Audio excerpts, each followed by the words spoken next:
we will launch the National Kanyakumari to Kashmir Bharat Jodo Yatra.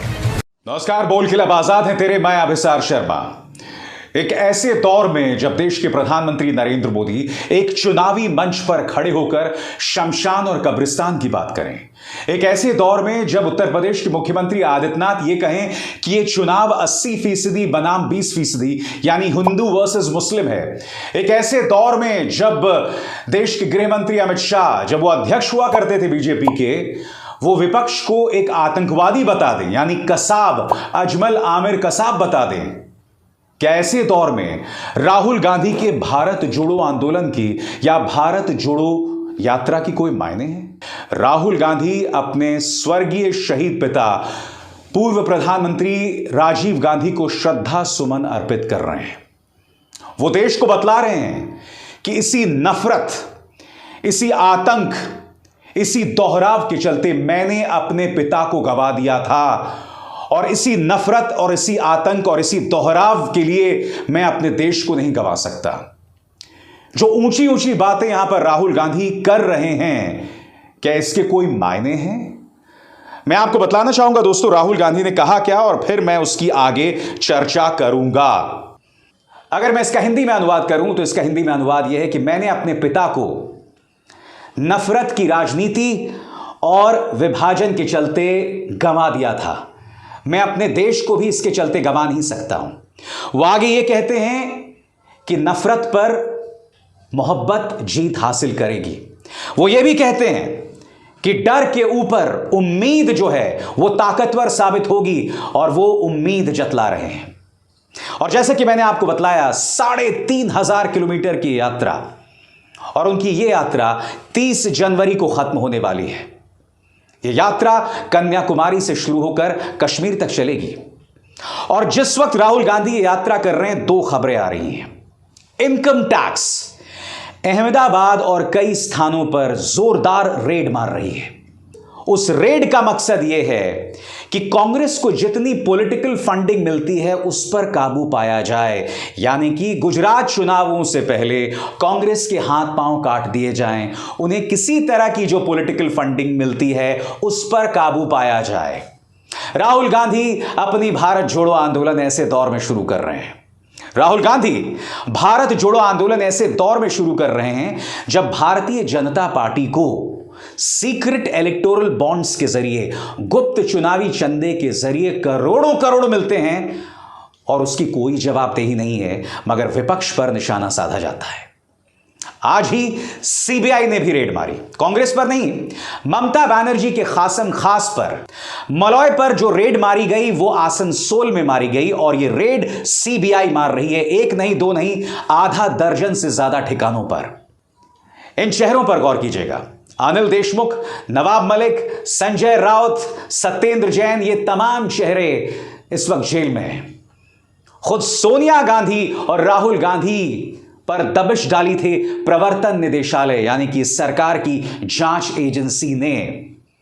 Rahul Gandhi Bharat जोड़ो आंदोलन एक ऐसे दौर में शुरू कर रहे हैं।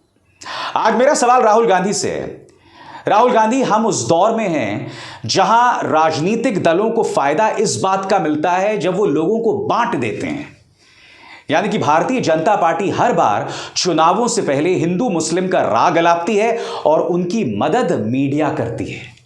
जी हां, मीडिया का काम है कि नफरत पर काबू पाना, नफरत की राजनीति को एक्सपोज करना, मगर मीडिया मदद करती है। प्राइम टाइम में इनके तमाम जो पालतू एंकर्स हैं वो जहर बोते रहते हैं और इस जहर का असर यह होता है कि इसका फायदा भारतीय जनता पार्टी को होता है। आज की तारीख में मेरे जैसे कुछ हिंदू इस बात को लेकर खुश हैं कि मोदी जी के आने के बाद और आदित्यनाथ जी के आने के बाद मुस्लिम पर काबू पा लिया गया है। एक बात मैं समझ नहीं पा रहा हूं कि पिछले 8 सालों से और उत्तर प्रदेश में पिछले करीब 6 सालों में प्रधानमंत्री नरेंद्र मोदी और मुख्यमंत्री आदित्यनाथ की सरकार है। मैं आपसे पूछना चाहता हूं, इन 8 सालों में हिंदू को तो अपनी अस्मिता को लेकर, अपने ग्रंथों को लेकर, अपने विश्वास को लेकर गौरवान्वित होना चाहिए था ना, उसके अंदर आत्मविश्वास बढ़ना चाहिए था। मगर हिंदुओं को डराया जा रहा है, यह बताया जा रहा है कि हिंदू खतरे में है। हिंदू को बार बार यह बतलाया जा रहा है कि उस पर अत्याचार हो रहा है। अरे अगर अत्याचार हो रहा है तो पिछले 8 सालों से सरकार में कौन है? और इसका मकसद क्या है? हिंदू को डराना, उसको भड़काने का मकसद यह है कि उसके दिमाग में यह बात घर कर जाए कि जब तक प्रधानमंत्री नरेंद्र मोदी सत्ता में है, हिंदू सुरक्षित है, और जैसे वो सत्ता से गए, ऐसे दौर में राहुल गांधी भारत जोड़ो आंदोलन कर रहे हैं, भारत जोड़ो यात्रा निकाल रहे हैं। मेरा सीधा सवाल, जब एजेंसीज के जरिए पार्टियों को खत्म किया जा रहा है, राजनीतिक दलों को खत्म किया जा रहा है, जब नफरत के सहारे इस देश के ताने बाने को बर्बाद किया जा रहा है, तो राहुल गांधी, आपको ऐसा क्यों लगता है जो अभियान आपने शुरू किया है वो सफल साबित होगा? और मैंने बात मीडिया की कांग्रेस से बेहतर कौन इस बात को जान सकता है? अभी रामलीला मैदान में कांग्रेस ने महंगाई बेरोजगारी के खिलाफ एक रैली की। आपको याद होगा कि उस रैली में राहुल गांधी के एक बयान को आधे अधूरे ढंग से न सिर्फ बीजेपी ने पेश किया, बल्कि इनके गोदी मीडिया पत्रकारों ने भी उसको वायरल कर दिया गया, जबकि हकीकत कुछ और थी। राहुल के मुंह से गलती से उन्होंने आटे को लीटर में तोल दिया था, मगर उसको बाद में तुरंत सुधार भी कर दिया था। मगर मीडिया ने और भारतीय जनता पार्टी ने जानबूझकर उनके आधे अधूरे बयान को वायरल किया। मकसद क्या है? मकसद यह है कि राहुल गांधी को एक गैर जरूरी, एक गैर संजीदा, नॉन सीरियस व्यक्ति के तौर पर देश की जनता के सामने पेश किया जाए। तो मेरा फिर सवाल राहुल गांधी से कि राहुल जी, आपको क्या लगता है, जब यह प्रचार आपके खिलाफ चल रहा हो, जिसमें भारतीय जनता पार्टी की ताकत हो, मीडिया पूरी तरह से नतमस्तक हो, तो क्या आपको लगता है कि भारत जोड़ो अभियान कामयाब होगा? राहुल गांधी के सामने चुनौती बहुत गंभीर है दोस्तों, और वो चुनौती कई स्तरों पर है। पहला, कांग्रेस कई जगहों पर बिखर रही है। जहां पर वो सत्ता में भी आ जाती है, वहां से भी भारतीय जनता पार्टी उससे सत्ता हासिल कर लेती है। और इसका दोष सिर्फ बीजेपी के सामदाम दंड भेद पर नहीं है, इसका दोष कहीं ना कहीं कांग्रेस के लालची विधायकों का भी है। उनके अंदर पनप रही असुरक्षा भी है। और वो राहुल गांधी जो ये भारत जोड़ो आंदोलन या भारत जोड़ो यात्रा कर रहे हैं, वो भी बहुत ही सुविधावादी अंदाज में कांग्रेस के रोजमर्रा की कार्रवाई में दखल देते हैं। मसलन मध्य प्रदेश में कांग्रेस की सरकार थी, 5 साल चल सकती थी। वहां पर जो ज्योतिरादित्य सिंधिया और कमलनाथ और दिग्विजय सिंह के बीच में चल रहा था, क्या राहुल गांधी ने कभी भी इन लोगों को सामने बिठाकर उनसे बात की? नहीं, बात नहीं की। नतीजा, हाथ से सरकार चली गई। इसी तरह से कई राज्यों में राहुल गांधी को दखल देना चाहिए था। 2 पक्षों में जो टकराव चल रहा था उन्हें संबोधित करना चाहिए था, मगर राहुल गांधी ने ऐसा नहीं किया। नतीजा आपके सामने है। अब गुजरात के अंदर राहुल गांधी ने गुजरात की जनता को राहुल नु 8 वचन पेश किया है, यानी कि राहुल गांधी के 8 वचन, और ये 8 वचन आपके स्क्रीन पर आ रहे हैं दोस्तों। मगर गुजरात के चुनाव में सिर्फ 3 महीने रह गए हैं। कांग्रेस ने देरी तो नहीं कर दी, खासकर इस बात के मद्देनजर कि उत्तर प्रदेश चुनावों में जीत हासिल करने के अगले ही दिन प्रधानमंत्री नरेंद्र मोदी ने गुजरात में रोड शो शुरू कर दिए थे। अरविंद केजरीवाल भी गुजरात में बहुत एक्टिव हैं। तो मैं राहुल गांधी से फिर सवाल पूछना चाहता हूं कि आप भारत जोड़ो यात्रा तो कर रहे हैं, मगर क्या यह भारत जोड़ो यात्रा जो कांग्रेस बिखर रही है कई राज्यों में, हर राज्य में, चाहे आप राजस्थान देखें, छत्तीसगढ़ देखें, और मैं 2 राज्यों की क्यों बात कर रहा हूं? इन 2 राज्यों की बात इसलिए कर रहा हूं क्योंकि इन दोनों जगह पर कांग्रेस की सत्ता है।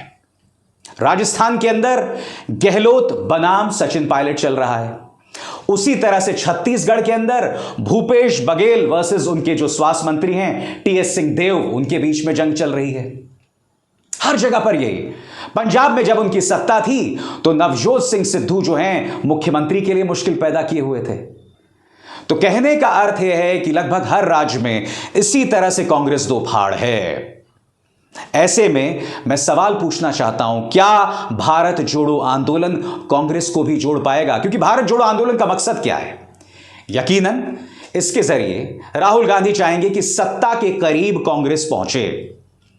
मैं जानता हूं राहुल गांधी देश को भी जोड़ना चाहते हैं, क्योंकि इस वक्त अगर इस देश को किसी चीज की जरूरत है तो हिंदुओं और मुसलमानों के तर्ज पर, अगड़े और पिछड़े के तर्ज पर हम जो बटे हुए हैं, और सिर्फ हिंदू मुस्लिम नहीं, आप अपने परिवार के अंदर देखिए, पिता और पुत्र की अगर राजनीतिक विचारधारा अलग अलग है तो दोनों एक दूसरे से बात नहीं करते। ऐसे ढेरों में आपको मिसालें दे सकता हूं। आपको जान के ताज्जुब होगा कि मेरे एक पत्रकार मित्र देश छोड़कर जाके बाहर पढ़ाई करने वाले हैं और बाहर ही बसना चाहते हैं। जानते हैं क्यों? क्योंकि जब भी कोई वो लेख करते थे जिसमें प्रधानमंत्री नरेंद्र मोदी की आलोचना होती थी तो उनके अपने पिता उन्हें गाली देने लगते थे और कहते थे आएगा तो मोदी। यही नहीं, ऐसी ढेरों मिसालें हैं जहां व्हाट्सएप ग्रुप्स टूट गए हैं। क्यों?